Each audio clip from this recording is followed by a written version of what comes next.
Haba nice day kaniyong tanan mga ma, mga sir. Karon medyo istrikto ta, kinahanglan na tog X-ray nga mga 1 week ago or 2 days ago para ma-clarify nato kung asa o kung saan nato pag-ayos ang ilang kabukugan sa mga pasyente aron matyahan nila to ang og mahit na to ang pinaka accurate yun nga pag-adjust. So human nato i-adjust correct atong physical test ang usa ka pasyente unya requestan nato balik sa maong X-ray. Okay.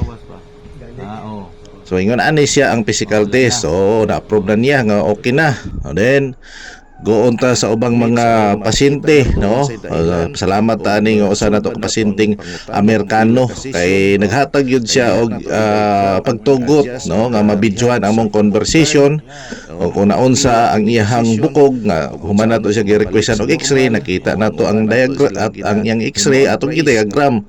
So ato pod siya gihimuag brace para ma-sustain ang iyahang kahimtang.